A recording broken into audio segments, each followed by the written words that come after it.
Maybe you're going to struggle every single day of your life with the situation that you have. Maybe you wouldn't yell at your kids, but do you gossip at all the girls? Okay? Maybe you wouldn't wear those pants, but it's so true. It's like, what do people say about Christians? You're so judgmental. As we progress in our relationship with Christ, our lives will change. And now, instead of judging, when you believe the Bible and the Bible alone, I said, that's what we live for, is just this one.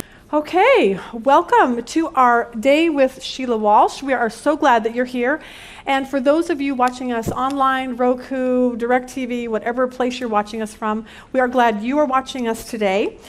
And I want to tell you just a little bit about our ministry. If you want to know more about us, you can go to womensbiblestudy.com, and that's where you'll find everything about us that you are wanting to know. Now, Sheila, we're so happy to have her because where she's from in Dallas, the weather's been cold. Last week there was supposed to be a snowstorm. This poor lady is she's had pneumonia for 4 weeks. I did some weird disc things to her back, so she's kind of a mess. So someone asked me, it's a good mess, Sheila. But someone asked me yesterday morning, they called because they knew she was coming in yesterday, and they said, "Are you so excited?"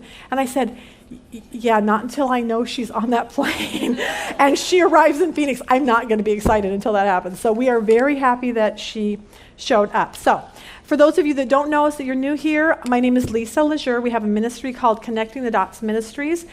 And our whole goal is to help women or people who are watching to connect the dots between your life, your everyday life, and your faith. Because so many people just go to church and then they think that's all there is to it, but they don't realize that Jesus wants to be a part of your every single day life, every moment of the day. And so we help you do that. We have a Bible study here. So I want to tell you all the different ways you can watch us, because God just keeps opening new doors. So first of all, if you have your computer, you can go to womensbiblestudy.com, and we're always there, all of our new lessons. One is new every single week. We now have apps for your Apple, your Windows, and your Android. So all you have to do is do an app search for Women's Bible Study. We're always the bright pink box that says Women's Bible Study, so that should be easy. If you have a Roku box, which I'm going to show this to you because we're going to give 4 of these away at the beginning of the next hour. I always tell people that Jesus and Roku changed my life, just so you know that. It's kind of the coolest thing ever. You can not only get Netflix and Hulu and all that stuff on there, but they have a channel store where they have a whole religion section. And if you click on that, it opens up this whole world of some of the most incredible teaching. We have a Women's Bible Study channel on there, but you can listen to Max Lucado and Andy Stanley and Craig Rochelle, and you could spend all morning, instead of listening to the news and talk radio, you could turn one of those on, a sermon, and listen to it and just use it to grow in your faith. So these are kind of the coolest thing. They're like $49, and there's no cost once you plug it into your TV. So it is really the best thing in the entire world. What's the other thing that we have? DirecTV, that's our newest thing. In February, we will be on the NRB channel on Wednesday mornings, Eastern Standard Time at 9, so you can check that out. And so you have no excuses not to come to Bible study every week, because we have just put it out there. You can watch on your phone, your TV, your computer. So no excuses anymore, okay? Got that? So that works really good. Now, I just want to say thank you to every person that even made this possible today. The girls, I'll tell you, everyone came last night, set up till way, way, way late in the morning. The girls that are helping here, we're so grateful.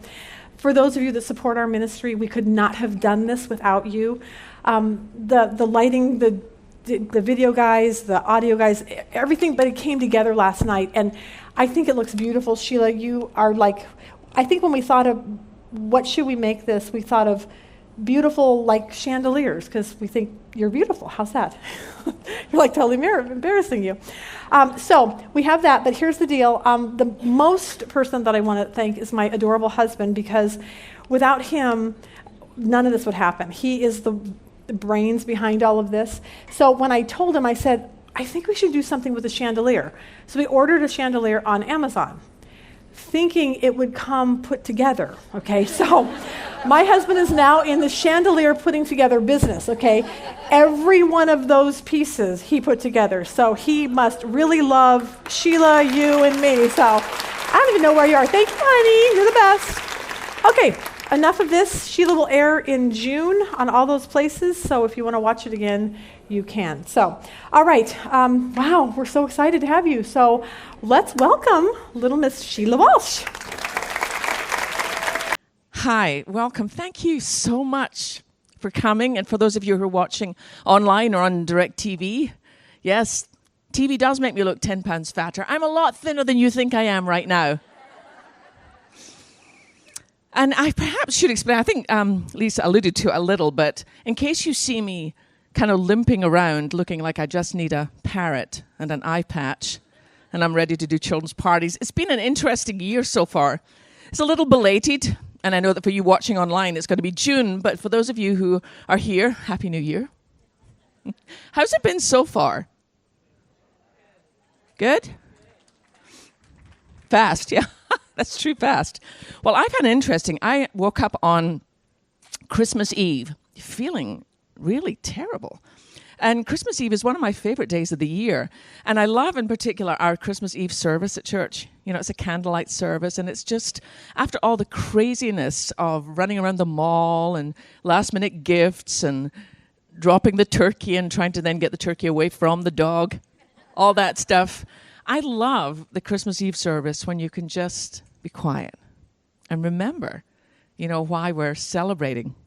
But I felt so bad that I actually had to leave halfway through the Christmas Eve service. But I said to my husband, Barry, and our son, Christian, who's 17 and gorgeous and will be allowed to date when he's 42, I said to them, look, guys, please stay. I'll just sit in the car. I'm fine. I don't know what it is.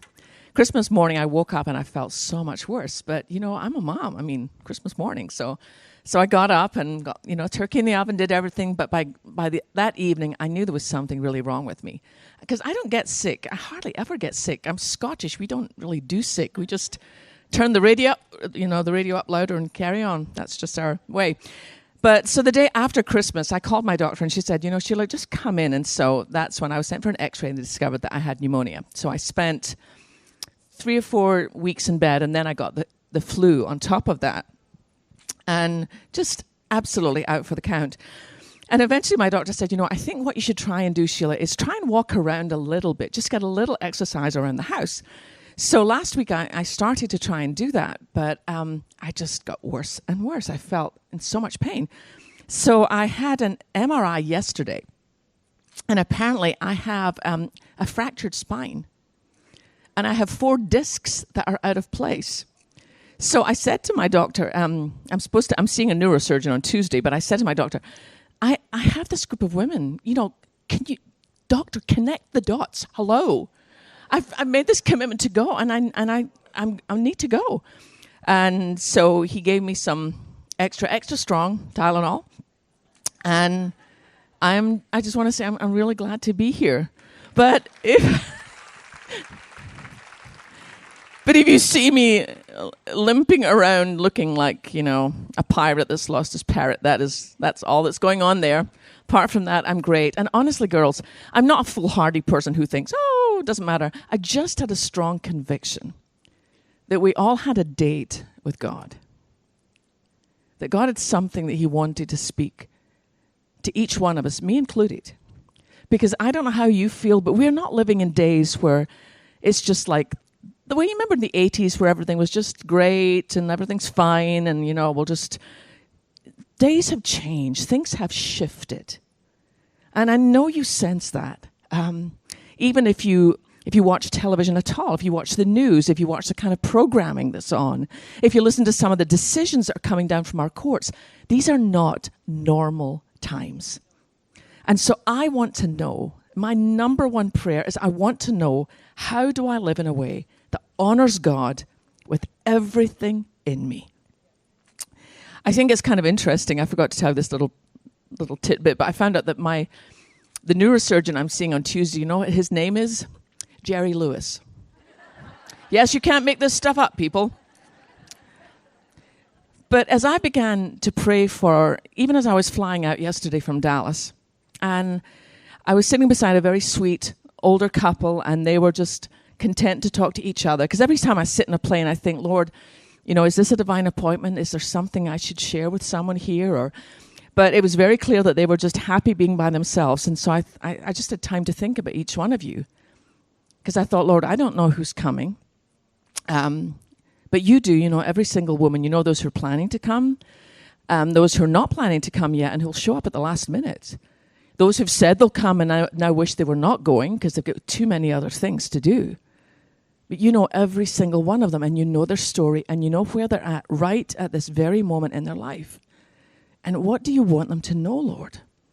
And over and over and over, I had this overwhelming sense that God wants every single one of us in this room today to know his peace at a level that we've never experienced it before. One of the greatest things I've learned is that peace is not the absence of trouble. It's the presence of Christ. Let me say that again. Peace is not the absence of trouble, because Jesus said, in this world you will have trouble. Peace is not the absence of trouble. It's the presence of Christ. But maybe as you run your life through at the moment and you think, but you don't know what's happening with me. You don't know what's in my checking account or not in my checking account. You don't know what's happening in my marriage. You don't know what's happening with my children. You don't know what's happening at school. You don't know what's happening in my church. You don't know what's happening with my health. The thing that I do know is that Christ promised us his peace.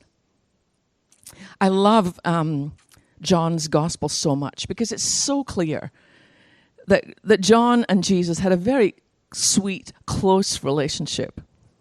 And I can't wait to meet John when we all get home, because I think he's such a character. I think of John more as the teenage boy, because he's like, if you read his gospel toward the end, when it comes to the resurrection, and he's the one telling the story, and it's like he'll say, John and Peter ran to the tomb, and John got there first. It's him. He's talking about himself. Twice he says that. They ran, but of course John got there first. I mean, it is so darling. And when he refers to himself in John's gospel, he'll always say, John, the disciple whom Jesus loved. But that's a beautiful thing, girls. You should be able every morning to look in the mirror and say, what's your name? Hannah. You should be able to look in the mirror every morning, Hannah, and say, Hannah, the disciple whom Jesus loves. Because that's the truth. And John, because he was so close to Christ and had that interaction, he got that at a very deep place. That even though Jesus knew all his faults and his flaws, he was John, the disciple whom Jesus loved. But he's the one who captures for us that last conversation that Jesus had with his closest friends. If you have your Bibles, would you turn to John's gospel? And if you don't worry, I'll read to you. And if you have it on your iPhone, that's fine. I won't think you're ordering pizza. I said that to my son one morning in church and realized he was ordering pizza. But John, particularly John 14, 15, and 16, are this intimate look into what was most important to Jesus before he knew he was about to be betrayed, go through the mockery of a trial, and crucified. And he's trying to prepare the disciples for the fact that they're not going to understand what's going to happen. Have you ever been in that place in your life where you think, Lord, I gave my life to you. I committed to you. I knew that you were going to do this and do that. I do not understand what's happening right now. Have you ever been that way? Where you think, Lord, do you see my life right now? This makes no sense at all. So Christ knows that what's about to happen is going to absolutely throw these men. They've walked with him. They've wept with him. They've laughed with him. They've seen miracles for 3 years, and they're about to think it's all gone wrong. Because they were waiting for Messiah. And they knew what Jesus is supposed to do when Messiah comes. The prophet Isaiah says that he'll be a mighty counselor, Prince of Peace. They're expecting Jesus to ride into Jerusalem on a white horse, not a donkey. And they're about to think it's all gone terribly, terribly wrong. And Jesus is trying to get them ready. He's trying to tuck little things into their spirit that at some point they will bring back and remember. Like John chapter 14, Verse 1, he says, let not your hearts be troubled. Believe in God, believe also in me. In my Father's house are many rooms. If it weren't so, would I have told you that I'm going to prepare a place? So he's trying to say to them, listen, guys, I'm going to be gone in a minute, but I'm gone ahead to get this place ready for you. But here's what he says that I think is just worth settling on for a few minutes. John 14, verse 27. Jesus says this, peace I leave with you. My peace I give to you. Not as the world gives do I give to you. Let not your hearts be troubled. Neither let them be afraid. What's significant about that? Peace I leave with you. My peace I give to you. Not as the world gives do I give to you. When I think about that, I think what Jesus is promising is that no matter what's going on in your life, you can still know his peace. Now, that doesn't happen in the world. We always hear about peace talks, whether it's happening over in Israel between the Israelis and the Palestinians, or whether it's happening with, Iran, or whether it's happening with North Korea, there'll be peace talks. For those to work, somebody's got to change. Someone's got to shift. Someone's got to say, okay, we'll do things differently. Jesus is saying, no, that's not what I'm talking about.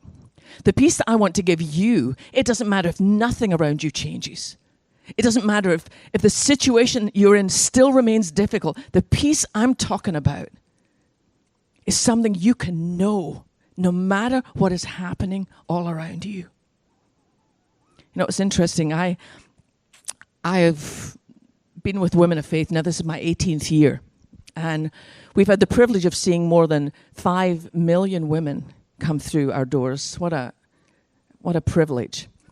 But when I did my very first Women of Faith conference, I was asked to come. Steve Arterburn was our founder, and he had Barbara Johnson, Lucy Swindoll, Marilyn Meeberg, and Patsy Claremont. And they'd done about 4 conferences. And then I got this phone call saying, would you be interested in joining?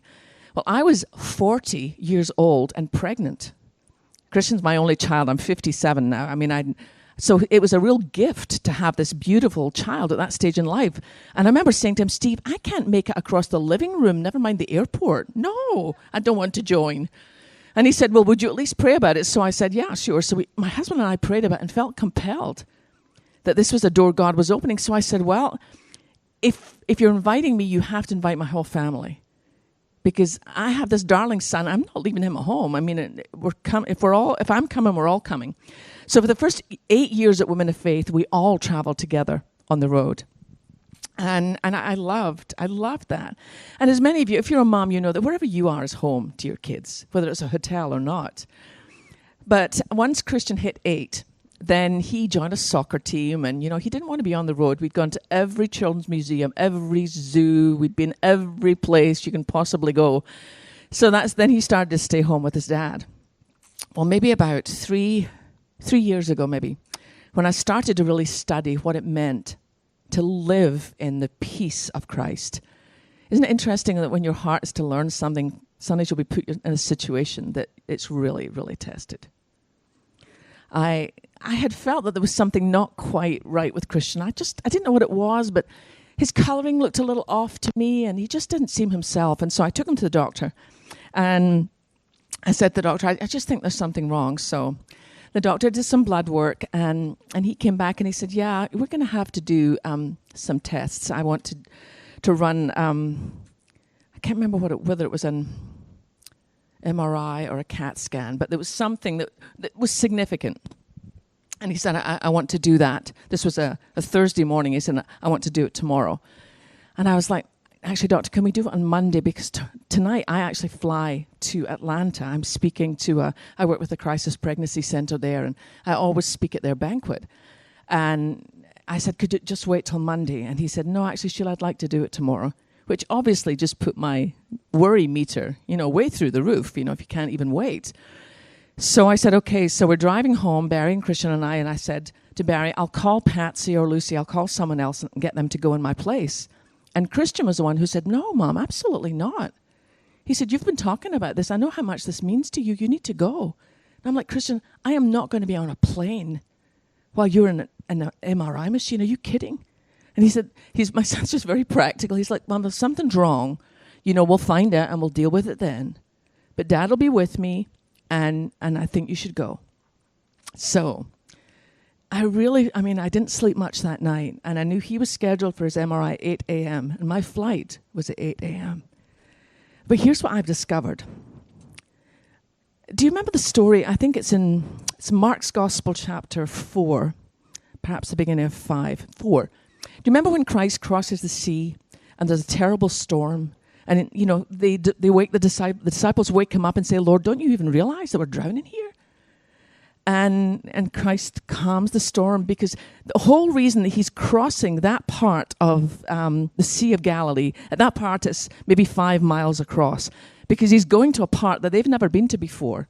It's an area called the Decapolis, and it's very pagan, a lot of evil rituals, a lot of animal sacrifices.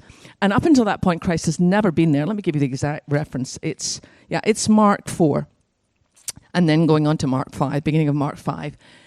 And they land on the edge of this, it's basically a graveyard. So to a Jew, up on the hill, you've got pigs everywhere, an unclean animal, and graveyards. I mean, this is a 3 Advil moment for the disciples. No Jew would ever go to a place like that. But here's what I think is fascinating. This man that's just called Legion, who's this severely possessed demonic man who lives way out in the hills, cuts himself. I mean, he's just deranged and tormented. Here's what I think is fascinating. The minute that Christ puts his foot on the shore, this man runs to Jesus and falls at his feet. But if you look at the Greek there, it means to fall in worship. It doesn't mean to stumble.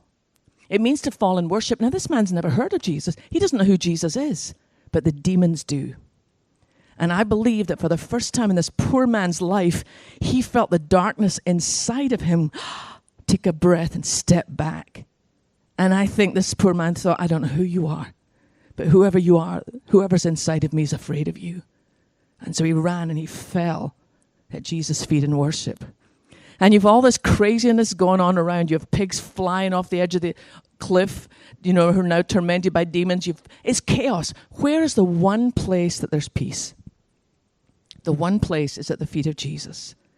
Because we read that this man was found clothed and in his right mind. Let me get you that exact scripture.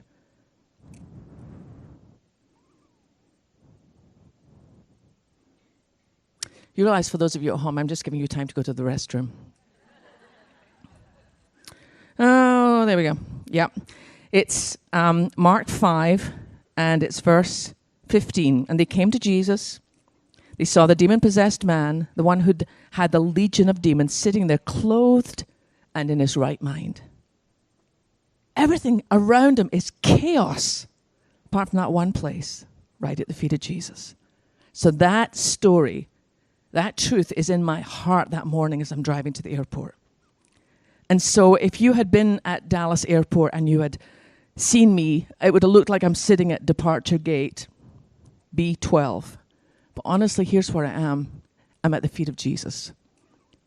That's where I've positioned myself. It would look like I'm in seat 22B.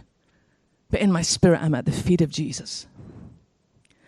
I get to the place and it's a banquet. It's much like this. And I'm about to be introduced when I get a text from my husband saying, we got the results back. He's good. So I said to the person who's about to introduce me, would you just give me 3 minutes? Tell a joke, share stories about your family, anything you like. So I ran outside and I texted and I called home and it was Christian who answered. And I said, so you're okay, babe? And he said, yeah, Mom, it's fine. It's just something to do with my tummy and he can give me some stuff and it'll all be fine. And he said, Mom, I saw all my organs. It was so cool. I'm like, how lovely. But here's what, as the evening went on and as I got back to my hotel room that night, I thought, you know what the truth is? Even if it had been the other way around, the place where peace is found is at the feet of Jesus. And honestly, girls, consciously now, every time something is happening that I'm not anticipating, is where I place myself. After I'd finished writing The Storm Inside, I wanted to do like an 8-week Bible study, like a DVD, where you could either do it as a small church group or you could even do it at home by yourself. And so it was all set to be filmed in San Antonio, Texas. We found this beautiful old horse ranch.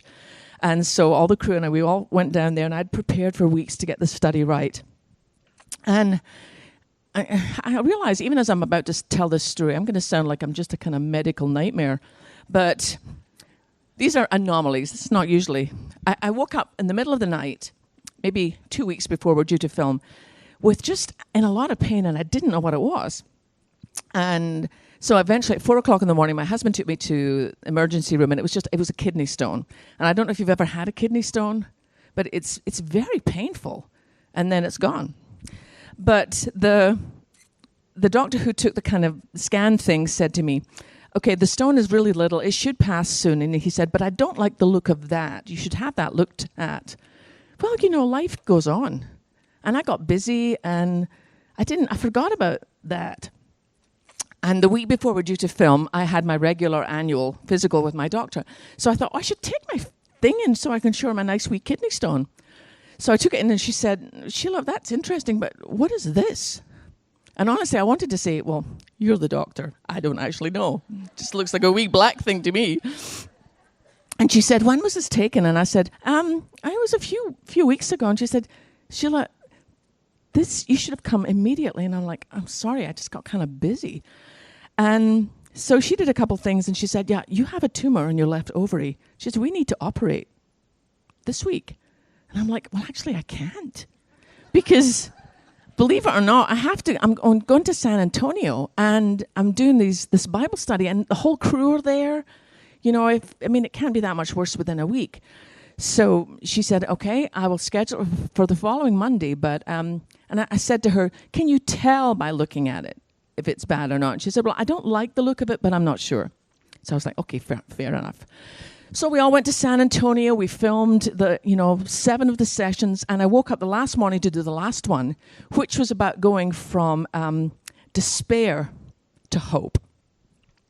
And of course, my phone rings that morning before we start filming, and it's my doctor, and she said, Sheila, I know you're down in San Antonio, but I just wanted you to know I've changed the hospital where you were going to do the surgery. I've moved you to, and she named the big oncology hospital in Dallas. And I said, why did you move it? And she said, because I showed it to a couple of my colleagues. And she said, I don't have any doubt, Sheila. No, I think this is definitely cancer. How interesting that's that morning that I have to film going from despair to hope. So it was a beautiful morning. Nobody else was up. It was like about 6 o'clock in the morning. So I went for a walk way out, and I watched the sunrise. And I thought, wow, this is interesting, Lord. And I gave my life to Christ when I was 11. I'm now 57, so that's a long time. It's the Advil. But what I love is, here's what I believe about storms. Storms show us what's in us. Storms throw up a lot of debris. You'll notice that if you've ever seen the aftermath of a storm. But storms sometimes can be the good news, because they show us how we've shifted, how we've moved closer to Christ. Because I would have thought that 10 years ago, if I'd got the news that morning, I would have been on my knees saying, Lord, please take this away. I'm a mom. I've got all sorts of things. He's an only child. His dad can be a bit of a loony at times. Just edit that bit out. But please take it away. But honestly, girls, that was not the place I was at. That morning, what I did was I got down on my knees and I said, okay, Lord, here's my heart. Whatever brings you the most glory, I'm in. Whatever brings you the most glory, count me in. If it will bring you the most glory that there's no cancer, I'm in. If it will bring you the most glory that there is cancer, then I'm in. Because there might be some woman coming behind me who doesn't have a support system, who hasn't walked with you for years, who doesn't know that you're faithful, who hasn't seen you show up time after time after time. So whatever, Lord, I'm in. And I had such peace because I was right at the feet of Jesus. So we filmed the last session. And I got to surgery drove back to Dallas, went into surgery the next morning. And usually they give you that kind of happy juice before you even get into surgery, so you're a little bit loopy. And by the way, you can't get it at Walmart. I checked. Not available. But for some reason, they didn't that morning. So by the time, when I was wheeled in, I was just wide awake, so I got to see the whole kind of place. And the anesthesiologist came in and apologized for being slightly late, and the doctor was there, and a nurse, and they were all masked. But the nurse came up and stood beside me, and just before they started to give me everything to put me under, she took my hand and she said one word, Jesus. I never met this woman in my life. She didn't know me. She didn't know who I was. She said the name Jesus, and the peace that fell over me. I said to my doctor, I said, look, when you get in there, whatever you discover, just go ahead and do what you would do if it was you. I mean, don't bring me to and ask permission. Just go ahead, you know. And if you want to do a little liposuction while you're in there, just feel free. Feel the liberty of Christ to do that. But when I came to, and my doctor and my husband were standing beside each other, just smiling. And she said, well, it was a lot bigger than I thought it was. It was the size of a grapefruit. And by the way, I lost no weight. How is that even fair? I mean, the size of a blooming grapefruit, and I still weighed exactly the same. She said, but it wasn't cancerous. But here's the truth, girls. If it had been, God would still have been faithful. And I would still have known his peace because I've learned. Now, for those of you who are thinking, well, great for you. So happy for you that you're this triumphant woman. I just want you to know that's not where I started. Because let me move you to one verse in John, in that same conversation that I find so inspirational. But this one verse used to absolutely haunt me. It's a verse that most people find tremendous comfort in. And it comes right at the end. It's the last thing Jesus says before he says, come on, guys, we need to go. And he knows exactly what's going to happen. And here's what he says, John 16. Actually, it's before he prays for us. But it's John 16, verse 33. He says to his disciples, I've told you these things so that in me you may have peace. Let me stop there for a second. I've told you these things so that in me you may have peace. What things have you told them? He's just told them he's about to be arrested and betrayed. He's just told them, when I need you the most, every single one of you is going to run away and leave me. He's just told them a day is coming when people who come in the name of God are going to capture you and murder some of you. And they're going to do it in the name of God. I've told you these things so that in me you may have peace. That is the worst peace talk I've ever heard in my life. How would any of that make you understand peace unless you understand the kind of peace that he's talking about? But this is the part that used to trouble me. I've said these things to you that in me you may have peace. In this world you will have trouble. You will have tribulation. But take heart. I've overcome the world. In this world you will have trouble. But take heart, I've overcome the world. I think I remember the first time that verse really hit me. I was probably 12. Sitting in my pew in our little Baptist church in Scotland. And here's what kept playing over and over in my head. But what if the trouble's in me? In this world you will have trouble? Yeah, sure. Everybody knows that. What if the trouble is in me? I don't know if any of you have ever been to Scotland. There's a lovely lady here from England who brought me some of my favorite tea this morning. But our country is very different than America. Less than 2% of our population even go to church. So to be born into a family where I had a Christian mom and dad was very rare. When I go home now, some of those beautiful old churches and cathedrals you see in movies and things, they've been turned into cinemas and, stores and carpet warehouses. So few people. When I went to high school, I was the only one believer in my high school. So not a Christian culture at all. So to have a mum and dad who really loved God, not just went to church, but really loved God, was a gift. I have a sister who is 2 years older than me. She's kind of what every mother hopes for. She's the well-behaved one in the family. You know, she's the one that wants to wear all the dresses and the frills and the lace. And I was a tomboy. I was very much my dad's girl. And then I had a baby brother. And I remember the Christmas Eve when I'd said to my dad in the morning, you know, Dad, there's only one thing missing. If I could just have a dog, life would be perfect.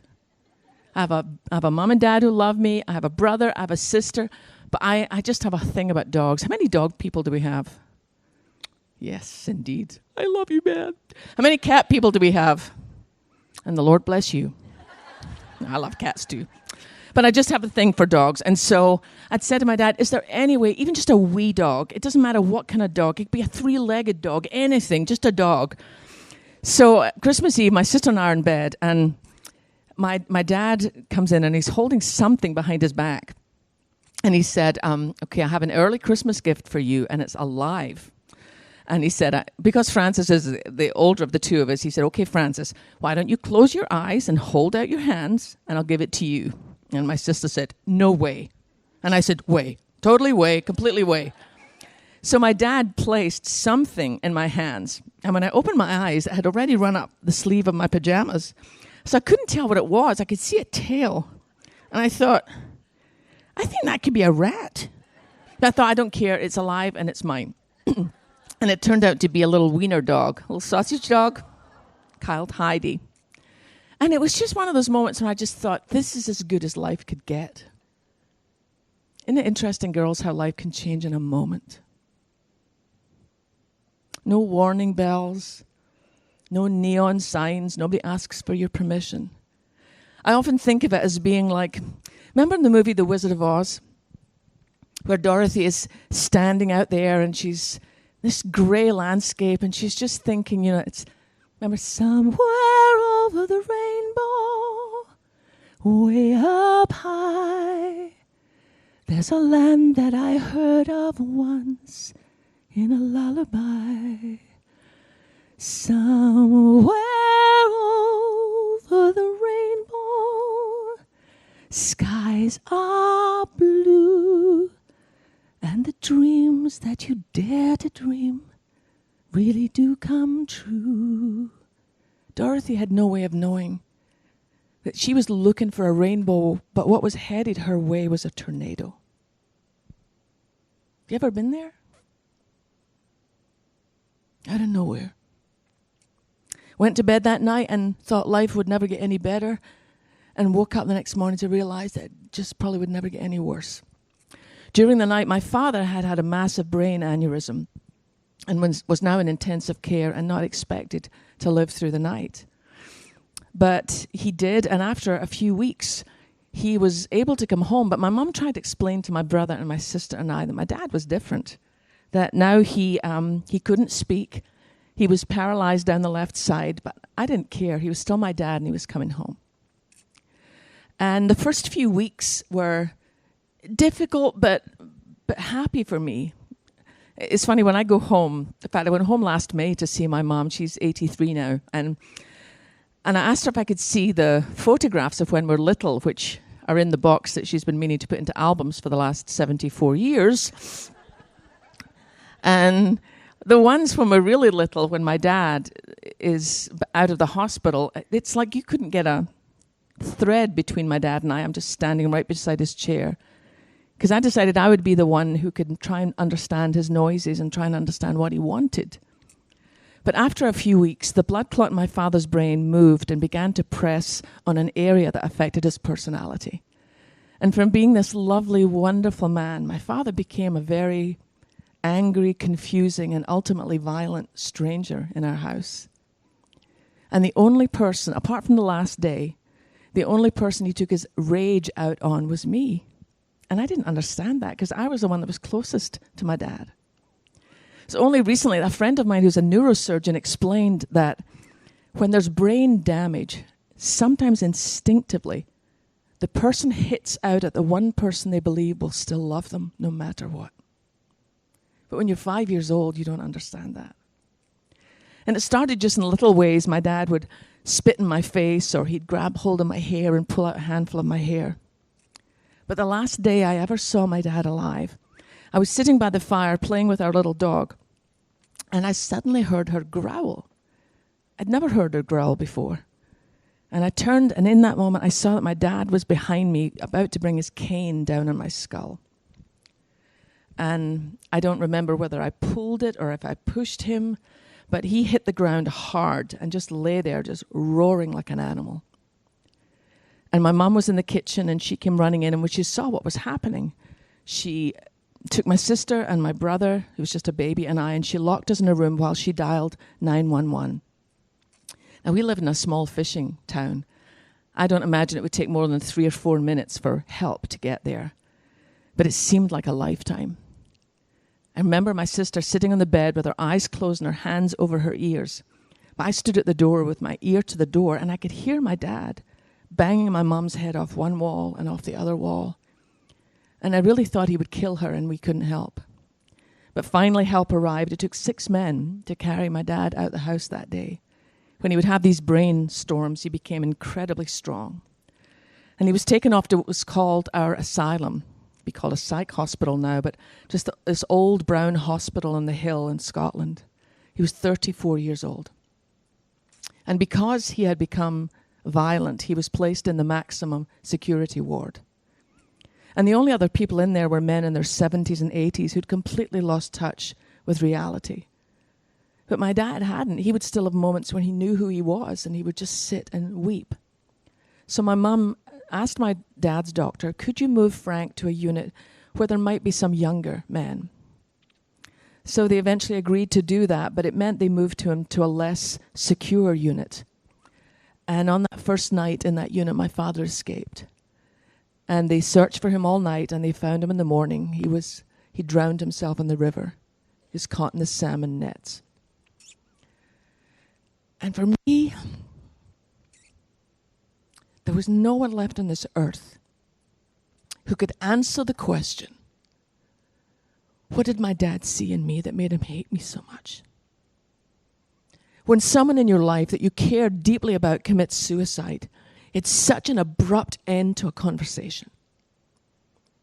Because as an adult, you would think, well, I know that that's not, you would feel the pain, but you would think, I know that wasn't him.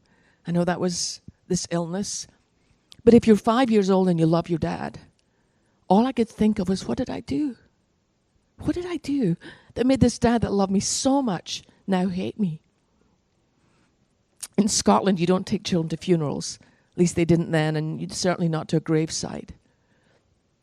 All I knew was that one day my mum came home in a black dress with a black hat and took every single photograph of my father off the walls and tables.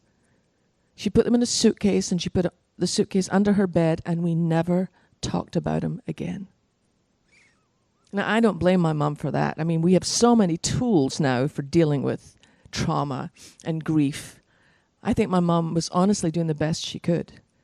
I think she thought if Sheila wants to talk, she'll talk. She had no way of knowing the conversation that was going on inside my head. And the answers, the questions that nobody could answer. I wasn't absolutely convinced that my dad was dead. And so I walked in my sleep till I was 18 years old. My mum had to have a gate built at the top of our stairs. And in the morning, she knew where to find me. I would be the bottom of the toy closet with all the stuffed animals on top of me. Because I thought if he comes back to get me, I better hide. I think it's so funny now that I look back over the school report where a school psychologist had said to my mum, you know, Sheila is really the least likely of your 3 children to succeed. You know, she'll probably never travel far from home. I just got my card from American Airlines to say I've flown 2 million miles. But here's what my mom would do when I was asleep in bed at night. She would come and lay hands on my and say, Lord, for this one, this least likely to succeed, I give her to you, and I ask that you would do with her what nobody else can. Interesting thing is, I became a Christian when I was 11. My mum took me to hear Scotland's only gospel group. They actually were not that good, but I remember The guy at the end said that God has no grandchildren, only sons and daughters. Actually, that's not true. They were wonderful. The group called the Heralds, and I joke about them, but they're friends of mine, and they really changed my life. But the evangelist at the end, Ian Leach, said God has no grandchildren. He only has sons and daughters. You have to choose for yourself. And so that night, I asked my mom to pray for me, and I gave my life to Christ. And she said something to me that if somebody said it to you, it would be good news. But I heard it through the window of my broken life. She said, Sheila, not only does Jesus live in your heart, but you have a heavenly Father watching over you. And what I heard was, I've got a chance to get it right one more time. Whatever my dad saw, God's never going to see. I am going to be the perfect Christian woman if it kills me. And it nearly did. Because I determined that God's love for you and me is based on how we behave. If we get it right, God's happy with us. If we get it wrong, God's mad with us. That God loves some people more than he loves other people. I wonder how much of the church is in relationship with God and has got most of it really, really wrong. In our second session, I'm going to tell you what it's like to fall into the darkest pit of depression and despair imaginable. What it's like to come to a place in your life where you actually no longer want to live. And what it's like in that place to find out that Christ is a redeemer. And that actually we're not the good news, he is. It's quite a relief, that. But before we do that, as we come to the end of this session, I want to ask you a question. When Christian was, 10 years old, we just had lunch and I was cleaning up in the kitchen and he said to me, Mom, would you make me a flask of hot chocolate? I said, yeah, sure. It was kind of a cold day and I said, are you going outside to play? And he said, no, Mom, I am running away from home. And I said, wow, that's huge news. Thank you so much for telling me. And I said, do you mind me asking, babe, did anything, did Dad or I do anything to hurt your feelings? Or he said, no, it's not that, Mom, but think about it. There's you, there's Dad, there's the dogs. Nothing happens here. If I don't go now, I will never have stories to tell. So that's an excellent point. I had never thought of that. So as I'm making up his hot chocolate, I said, so what are you going to do for money? And he said, I intend to return on weekends. Huge relief. So I said, now where are you going to go? And he said, north. I'm heading north. So I said, okay. So he got his backpack all organized. He put in the dog's blanket, I don't know why, his soccer ball, a book, a pint of ice cream, his hot chocolate flask, just crammed everything in. And I said, well, stay in touch. And he said, I will, Mom. Thank you. And he headed off. So I ran upstairs because I knew that from the upstairs balcony I can watch where he's going.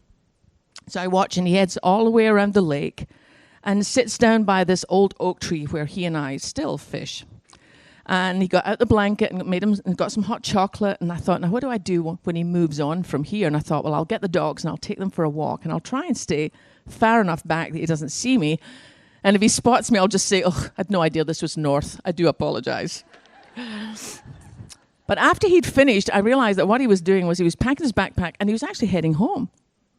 So I came running back downstairs. I'm in the kitchen and he came in and walked past me and kind of smiled and just said, muttering, to himself, good times, good times. And that night, while he's in bed and we said our prayers, and I said to him, Christian, do you mind me asking, what was today like for you? Did you enjoy your adventure? And he said, yeah, I did, Mom, but I think I'd have enjoyed it more if my bag wasn't so heavy.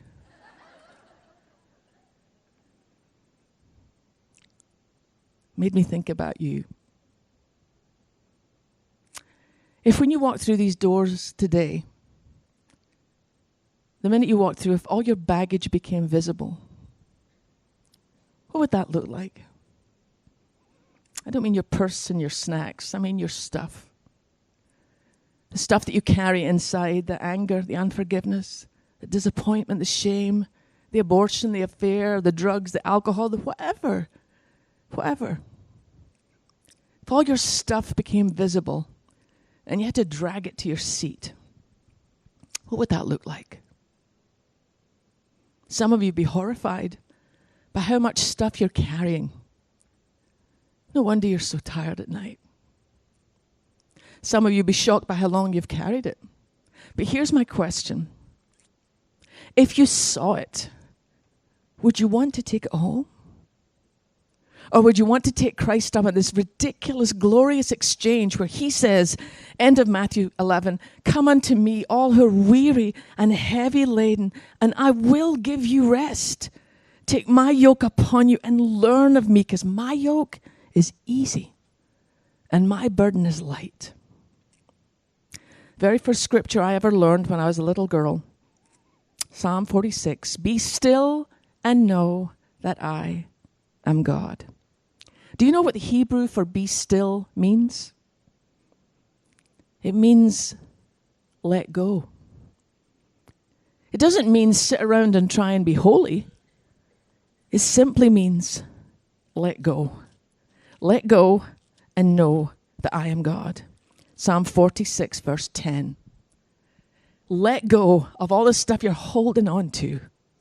Let go of the bitterness. Let go of the shame. Let go of the unforgiveness. Let go of the disappointment. Let go of all the things that you think make you less lovable. Because honestly, girls, you've not lived an unloved moment in your life. Whether you like it or not, God is crazy about you. He knows your whole story. One of my dearest friends said to me one day, Sheila, imagine you and I go see a movie. And instead of putting the movie up on the screen, they put up your life. Not just the bits that you would like, not a carefully edited version, everything you've ever said or ever done. Not only that, everything you've ever thought about and thought, well, it's not really sin because I didn't really do it. And that's what was up on the screen. How would you feel? The truth is, girls, God's seen your movie and he loves you. So what I want to ask you is, I'm going to sing this song. Somebody said to me this morning, do you still sing? And I said, yes, whether they like it or not, I still do. But I want to ask you one thing. I want to imagine that I gave you a card and a large Sharpie. What would you want to write down and not take home today? I spoke at a little church way somewhere in New Hampshire not that long ago, and at the end of the third session, I was ready to go. I was actually ready to go to the airport, but I saw this woman waiting hesitantly. One big tear running down her cheek, and I went up to her and I said, are you okay? And she said, I'm 82 years old. And when I was 13, I was raped, and I've never told another living soul. I've carried it all my life because I thought it was my fault. And today I'm going to let it go. So that's my invitation to you girls as I sing this song. That you would just enter into this transaction between you and the Lord. And whatever you don't want to take with you anymore, just write that down and say, Lord, today I'm going to let go.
them at the foot of the cross. And by faith and by your grace, we do that now, believing that as we are at this very moment, you love us. In Jesus' name.